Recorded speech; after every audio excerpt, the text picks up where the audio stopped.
नमस्कार विद्यार्थी मित्रांनो, स्वागत आहे तुमचं सर्वांचं परत एकदा करंट अफेअर्स मराठी या आपल्या मायबोली भाषेतील एज्युकेशनल युट्यूब चॅनलमध्ये। विद्यार्थी मित्रांनो, आज आहे 24 एप्रिल 2021। आजच्या दिवसाचे जेवढेही चालू घडामोडीचे महत्त्वाचे टॉप प्रश्न बनत असतील ते सर्व प्रश्न आपण या व्हिडिओच्या माध्यमातून पाहणार आहोत। तरी सर्वप्रथम आपण अजूनही जर चॅनलला सबस्क्राइब नसेल केलं तुम्ही चॅनलला लगेच सबस्क्राइब करून घेऊ शकता। या ठिकाणी सबस्क्राइब केल्यामुळे काय होतं, जेवढेही नवीन अभ्यासाच्या रिलेटेडचे व्हिडिओज अपलोड होतील तेव्हा त्या सर्व व्हिडिओचं नोटिफिकेशन तुम्हाला सर्वात अगोदर भेटून जाईल। ठीक आहे, चला तर विद्यार्थी मित्रांनो, मग आपण आजच्या व्हिडिओला सुरुवात करूया। त्या अगोदर कालच्या व्हिडिओमध्ये जो काही शेवटचा प्रश्न विचारला होता त्याचं उत्तर जाणून घेऊया। काय होता प्रश्न? भारताचा 68वा ग्रँड मास्टर कोण ठरलेला आहे?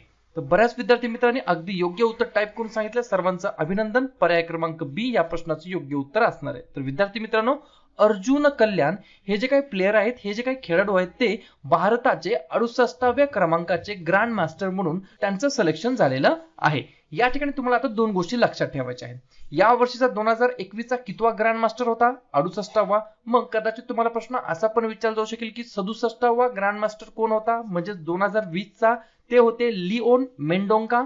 आणि पहिले ग्रँड मास्टर कोण होते? तर त्यांचं नाव होतं माननीय विश्वनाथ आनंद। क्लिअर? ह्या दोन गोष्टी तीन गोष्टी तुम्हाला एका खाली एक लिहून घ्यायच्या। आता पाहूया विद्यार्थी मित्रांनो प्रश्न क्रमांक पहिल्याकडे। टोटल नेहमीसारखे 12 प्रश्न असतील। प्रश्न क्रमांक पहिला काय म्हणतो? 18 वर्षांपेक्षा जास्त वयांच्या जे काही नागरिक असतील त्या सर्वांसाठी विनामूल्य लस प्रदान करणारे कोणते कोणते राज्य आहेत? तर या ठिकाणी विद्यार्थी मित्रांनो, ऑप्शन मधील जेवढेही राज्य दिले आहेत ते सर्व राज्य या प्रश्नाचे योग्य उत्तर असणार आहे। म्हणजेच काय?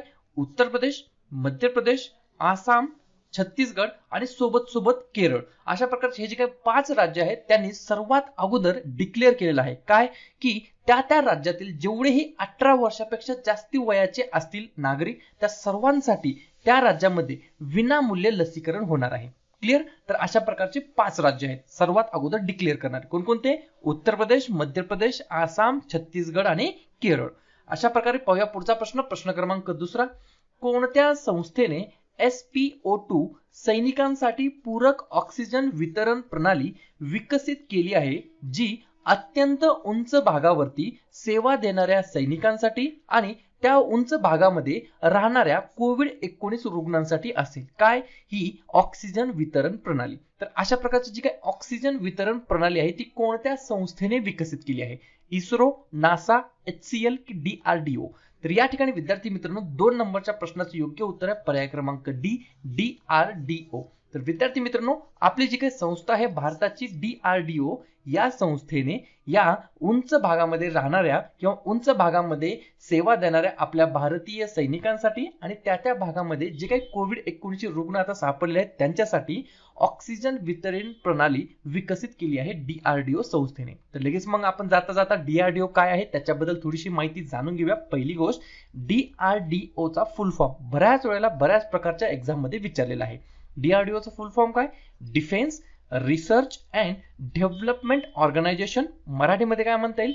संरक्षण संशोधन आणि विकास संस्था। या DRDO ची स्थापना केव्हा झाली? 1958 ला। मुख्यालय कुठे आहे? नवी दिल्ली या ठिकाणी। DRDO चे सध्याचे अध्यक्ष कोण आहेत?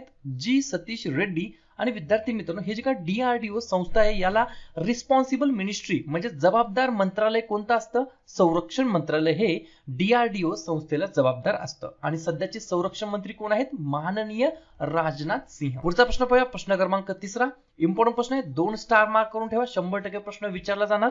गोवा राज्याचे नवीन राज्यपाल म्हणून कोणाची नेमणूक करण्यात आलेली आहे? भगतसिंग कोश्यारी, सुनील अरोरा, सत्यपाल मलिक की BD मिश्रा? तर या ठिकाणी 3 नंबरच्या प्रश्नाचे योग्य उत्तर आहे पर्याय क्रमांक बी, सुनील अरोरा या व्यक्तींची नवीन राज्यपाल कोणत्या राज्याचे? गोवा राज्याचे नवीन राज्यपाल म्हणून सुनील अरोरा यांची नुकतीच नेमणूक करण्यात आलेली आहे।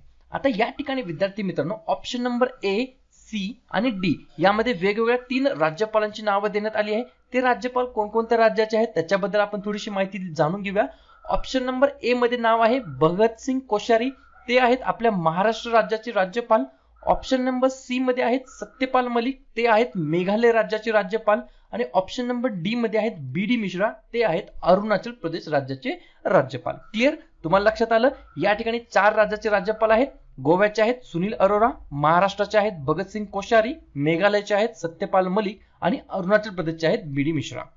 या ठिकाणी मग लगेच विद्यार्थी मित्रांनो गोव्यावरती थोडीशी आपण नजर टाकून घेऊया. पहिली गोष्ट, गोवा राज्याची स्थापना झाली 30 मे 1987 ला. मुख्यमंत्री आहेत सध्याचे प्रमोद सावंत. आत्ताच पाहिलं नवीन राज्यपाल कोणते आहेत, सुनील अरोरा. आणि राजधानी आहे गोव्याची पणजी. या ठिकाणी दोन महत्वाचे राष्ट्रीय उद्यान आहेत, मोलेम आणि भगवान महावीर. आणि दोन महत्वाचे धरण आहेत, अमठाने आणि सला उलीम. पुढचा प्रश्न पाहूया, प्रश्न क्रमांक 4. स्टार मार्क करून ठेवा, हा सुद्धा इम्पॉर्टंट प्रश्न आहे. आशियाई कुस्ती स्पर्धामध्ये सलग 2 सुवर्ण पदके जिंकणारी प्रथम भारतीय महिला कोण बनलेली आहे? तर या ठिकाणी 4थ्या नंबरच्या प्रश्नाचे योग्य उत्तर आहे पर्याय क्रमांक ए, सरिता मोर. कोण? सरिता मोर. या ठिकाणी विद्यार्थी मित्रांनो, या ज्या काही आपल्या सरिता मोर आहेत त्या प्रथम भारतीय महिला आहेत ज्या आशियाई कुस्ती स्पर्धामध्ये कंटिन्युअसली सलग 2 गोल्ड मेडल जिंकणारी या महिला ठरलेल्या आहेत. म्हणजेच काय, 2 सलग सुवर्ण पदके जिंकणारी प्रथम भारतीय महिला सरिता मोर या ठरलेल्या आहेत. कालच्याच व्हिडिओमध्ये आपण अजून एक नाव ऐकलं होतं, विनेश फोगट. विद्यार्थी मित्रांनो, या कोण आहेत? या सुद्धा एक कुस्तीपटू आहेत आणि यांनी सुद्धा आशियाई कुस्ती स्पर्धामध्ये 1 सुवर्ण पदक जिंकलेलं आहे. आशियाई कुस्ती स्पर्धा कधी ते कधी या काळामध्ये झाल्या आहेत? 13 एप्रिल ते 18 एप्रिल या काळामध्ये. आणि कोणत्या ठिकाणी? व्हेन्यू काय होता? अलमाटी. आणि अलमाटी कुठं आहे? कझाकस्तान या ठिकाणी. या ठिकाणी लगेच पाहूया पुढचा प्रश्न, प्रश्न क्रमांक 5. जगनन्ना विद्या दिवेना नावाची जी काही योजना आहे ती कोणत्या राज्यातील योजना आहे? साधी गोष्ट आहे, योजनेतच त्यांचं नाव आहे जगनन्ना, किंवा कित्येक योजनेच्या मागे YSR हा शब्द लागलेला असतो. तर स्वाभाविक आहे असं जेव्हा नाव किंवा अशी जेव्हा नावाची सुरुवात होते योजनेच्या किंवा कुठल्या बी स्कीमच्या, तर ती लगेच स्कीम कुठल्या राज्याला निगडीत असते? आंध्र प्रदेश. त्याच्यामुळे 5व्या नंबरच्या प्रश्नाचं योग्य उत्तर काय असणार आहे? पर्याय क्रमांक डी, आंध्र प्रदेश. तर या ठिकाणी आंध्र प्रदेश राज्यातील ही योजना आहे ज्या योजनेचं नाव काय आहे? जगनन्ना विद्या दिवेना. मग तुम्हाला प्रश्न पडला असेल की सर नेमकं या योजनेच्या मागचं उद्देश काय आहे, ऑब्जेक्टिव्ह काय आहे, ते लगेच एकाखाली एक लिहून घ्या. पहा, ही जी काही योजना आहे जगनन्ना विद्या दिवेना योजना, त्याच्या मागचं उद्देश काय आहे तो लिहून घ्या.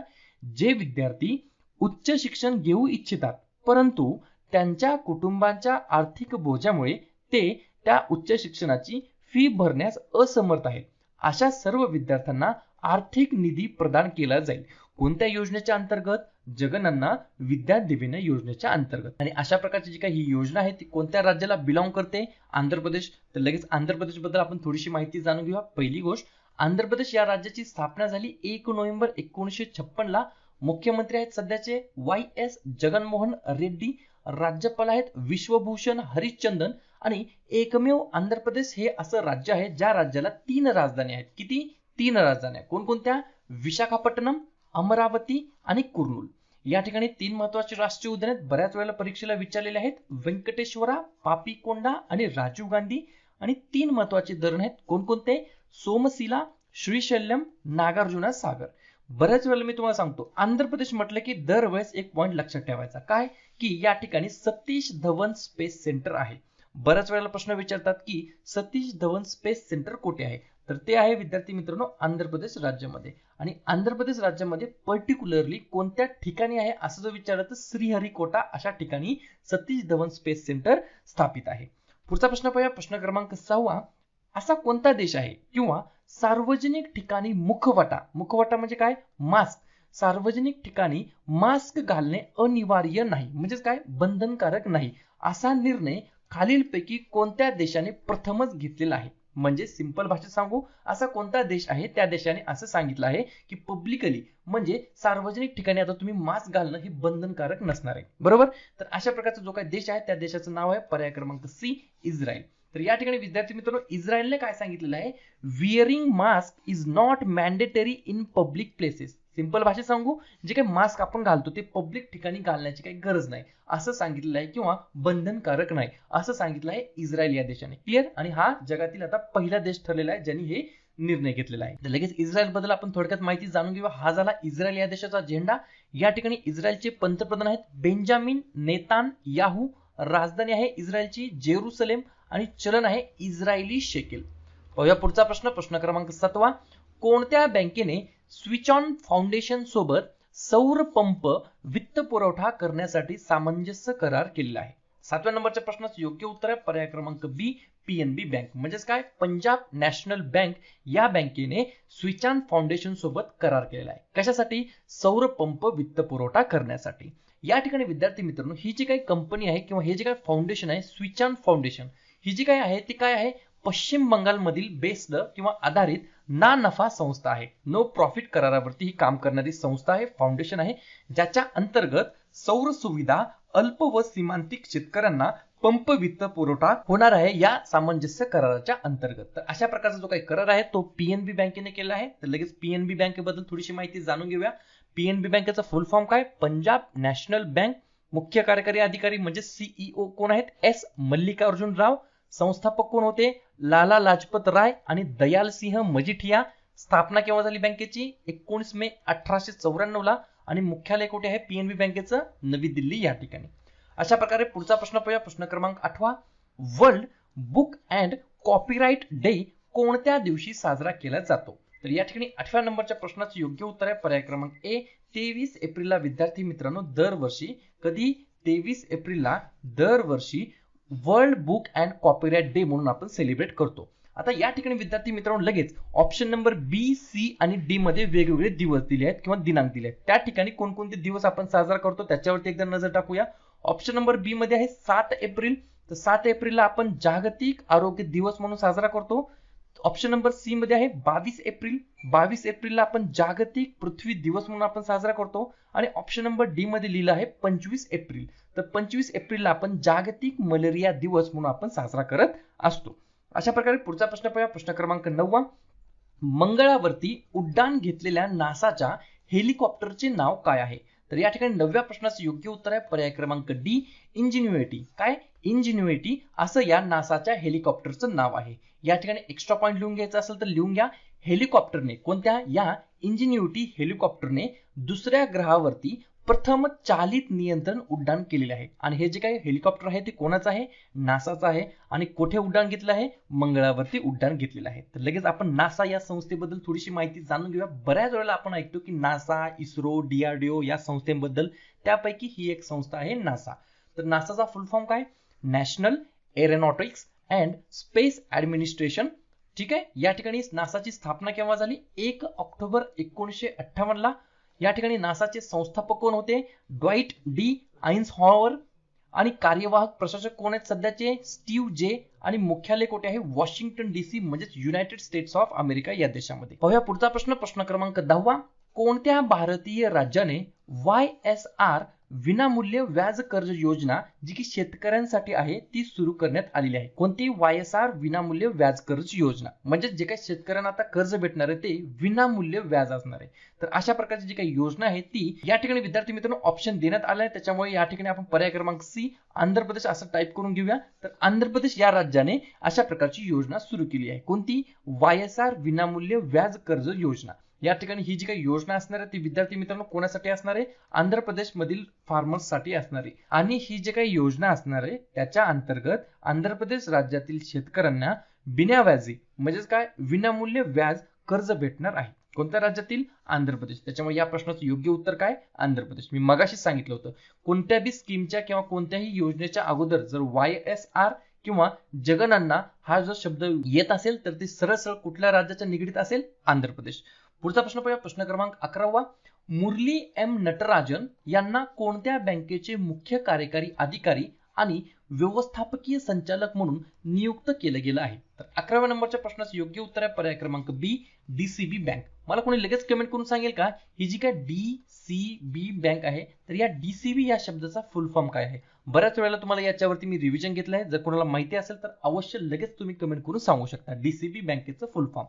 तर या ठिकाणी हे जे काही मुरली एम नटराजन आहेत ते डीसीबी बँकेचे सीईओ आणि एमडी म्हणून त्यांची नियुक्ती करण्यात आलेली आहे. या ठिकाणी डीसीबी बँकेची स्थापना केव्हा झाली? 1930 ला. आणि मुख्यालय कुठे आहे या बँकेचं? महाराष्ट्र या राज्यात. अशा प्रकारे विद्यार्थी मित्रांनो आजचा शेवटचा प्रश्न पाहूया. प्रश्न क्रमांक 12. नुकतीच चर्चेत आलेली एक बुक आहे. त्या बुकचं नाव आहे द ख्रिसमस पिग नावाचे एक पुस्तक आहे. तर त्या पुस्तकाचे लेखक कोण आहेत? तर 12व्या नंबरच्या प्रश्नाचं योग्य उत्तर आहे पर्याय क्रमांक ए. स्वाभाविक तुम्हाला फोटोच्या माध्यमातून लगेच लक्षात आलं असेल उत्तर. तर त्यांचं नाव काय आहे? JK रोलिंग यांनी हे पुस्तकाचं लेखन केलं आहे. पुस्तकाचं नाव काय आहे? The Christmas pig. तर अशा प्रकारे विद्यार्थी मित्रांनो हे होते आजचे 12 प्रश्न. उपक्रम, कंटेंट हा जो काही प्रयत्न आपण सुरू केला मराठी विद्यार्थी विद्यार्थिनींसाठी आपल्या मराठी भाषेमध्ये मायबोली भाषेमध्ये हा कसा वाटला अवश्य कमेंट करून सांगा. आणि तुमच्यासाठीचा आजचा खास प्रश्न काय आहे? प्रश्न, ऑनलाईन कंपनी क्लिअर ट्रिपला 40 दशलक्ष डॉलरमध्ये कोणती कंपनी खरेदी करेल? टेस्ला, अमेझॉन, गुगल की फ्लिपकार्ट? या ठिकाणी विद्यार्थी मित्रांनो, ज्या पण विद्यार्थी विद्यार्थ्यांना या प्रश्नाचं योग्य उत्तर येत असेल त्या प्रश्नाचं उत्तर तुम्ही कमेंट बॉक्समध्ये बिंदासपणे टाईप करून सांगा. मी दररोजच्या व्हिडिओमध्ये सांगतो या प्रश्नाचं उत्तर विद्यार्थी मित्रांनो चुकू द्या, बरोबर येऊ द्या, काहीच हरकत नाही, परंतु प्रयत्न करणं हे सर्वात जास्त महत्त्वाचं आहे. आणि दुसऱ्या दिवशी येऊन आपण दिलेल्या प्रश्नाचं उत्तर हे बरोबर आलं की चुकलं याचं सुद्धा अनुकरण करणं तेवढंच जास्त महत्त्वाचं सुद्धा आहे. तर विद्यार्थी मित्रांनो, टेलिग्राम चॅनलला नक्की जॉईन व्हा, जेणेकरून तुम्हाला दररोजच्या क्लासेसच्या लिंक आणि दररोजच्या क्लासेसच्या महत्त्वाच्या PDF तुम्हाला लगेच भेटून जाईल. या ठिकाणी टेलिग्राम चॅनलची लिंक डिस्क्रिप्शन बॉक्समध्ये दिलेली आहे, त्याला क्लिक करा आणि टेलिग्राम चॅनलला तुम्ही नक्की जॉईन व्हा. ठीक आहे. या ठिकाणी विद्यार्थी मित्रांनो, शेवटी एवढंच बोलेल की व्हिडिओ जर आवडला तर व्हिडिओला फक्त लाईक करा. तुमचे जे पण मित्रमैत्रिणी असतील त्यांच्यापर्यंत हा व्हिडिओ शेअर करा. आणि जर तुम्हाला काही मला सांगायचं असेल, सुचवायचं असेल तर बिंदासपणे तुम्ही कमेंट करून मला सांगू शकता. आणि या ठिकाणी चॅनलला अजूनही सबस्क्राईब नसेल केलं तर चॅनलला तुम्ही लगेच सबस्क्राईब करून घ्या, जेणेकरून जेवढेही अभ्यासाचे व्हिडिओ असतील त्या सर्व अभ्यासाच्या व्हिडिओचं नोटिफिकेशन तुम्हाला सर्वात अगोदर भेटून जाईल. ठीक आहे. आता भेटूया उद्या सकाळच्या 7 वाजताच्या भागामध्ये. तोपर्यंत धन्यवाद.